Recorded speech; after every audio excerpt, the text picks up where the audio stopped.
Hay partidos de fútbol que son solo eso, un juego. Y luego hay otros que lo cambian todo.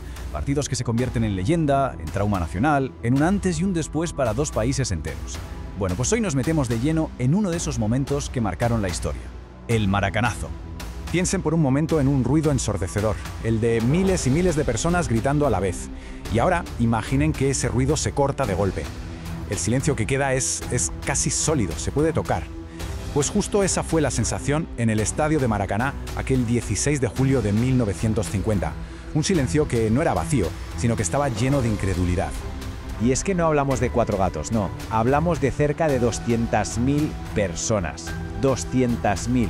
La mayor multitud que se ha juntado jamás para ver un partido de fútbol. Todos abarrotando el recién estrenado estadio más grande del mundo. Y estaban allí para ver una fiesta, la coronación de su equipo. Desde luego, nadie esperaba una catástrofe. Y aquí está la pregunta del millón. ¿Qué demonios pasó para que la fiesta más grande que se recuerda se transformara en un luto colectivo? ¿Cómo algo que parecía tan seguro acabó siendo una herida que, para muchos, sigue abierta? Venga, vamos a desentrañar esta historia. Para entender la magnitud del batacazo, primero hay que entender la altura desde la que se cayeron. Porque aquel Mundial de 1950 era muchísimo más que fútbol para Brasil. Pensemos en el contexto. Hacía 12 años que no había un Mundial por culpa de la Segunda Guerra Mundial.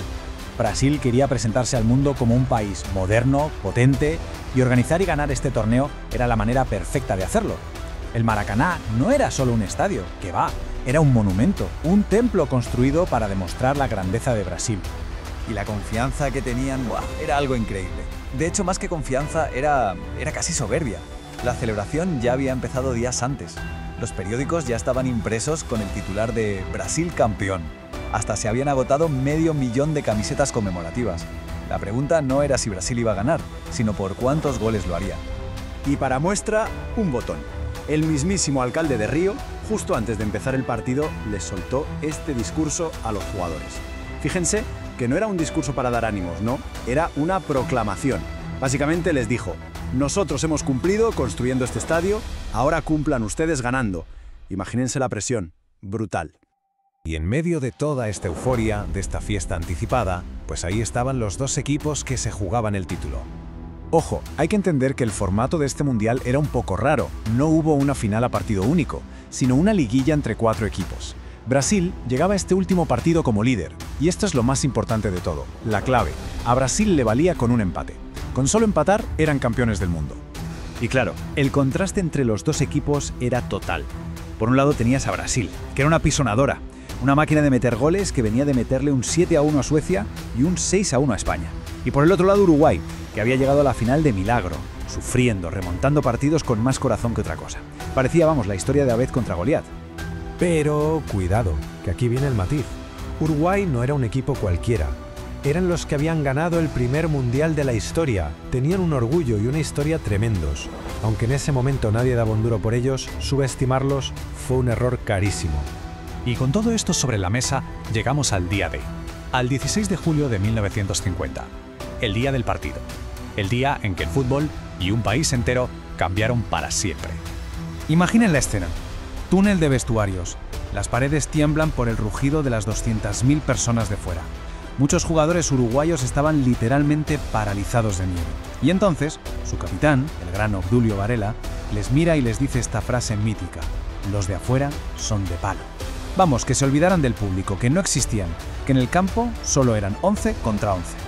El partido fue como una película de suspense. Nada más empezar la segunda parte, Brasil marca. ¡Gol! Y el estadio, claro, estalla en un carnaval. Parecía que todo estaba sentenciado. Pero entonces Varela, el capitán, hace una genialidad. Coge la pelota y se pone a protestarle al árbitro por un fuera de juego que no existía. ¿Qué buscaba? Enfriar el partido, cortar la euforia. Y vaya si lo consiguió. Uruguay se vino arriba, empató y ahí llegó el primer silencio. Y 11 minutos después, gol de Guijilla, el segundo de Uruguay. Y ahí llegó el silencio definitivo, el silencio sepulcral. Y al final del partido fue surrealista. No había plan B. Nadie había pensado que Uruguay pudiera ganar. El presidente de la FIFA, Jules Rimet, se quedó ahí en medio del campo con la copa en la mano, buscando al capitán uruguayo para dársela casi a escondidas. Sin ceremonia, sin himnos, nada. La banda de música, que solo se sabía la canción de la victoria de Brasil, se quedó muda. Pero la historia no terminó con el pitido final, ni mucho menos. Lo que vino después fue casi tan impactante como el propio partido. Para Uruguay fue la mayor hazaña de su historia, el ejemplo perfecto de su famosa garra charrúa. Para Brasil fue una herida que se metió hasta el fondo del alma del país.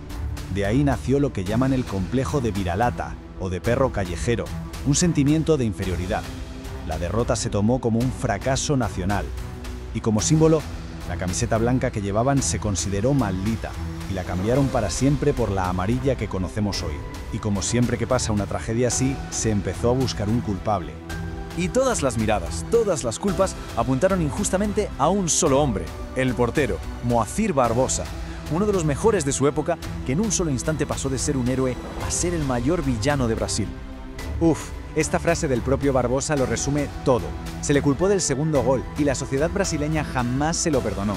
Su condena no fue de cárcel, no, fue mucho peor. Fue una condena social que le persiguió hasta el último día de su vida. Su vida fue un auténtico infierno. Además de los insultos racistas, se le trató como a un apestado, como si diera mala suerte. Hasta tal punto que en 1993 le prohibieron visitar a la selección brasileña por si contagiaba su mala fortuna. Murió en el año 2000 cargando con la cruz de ser, para siempre, el hombre que hizo llorar a Brasil. Una injusticia tremenda. Vale, pero ¿por qué seguimos hablando de esto más de 70 años después? ¿Por qué es tan importante?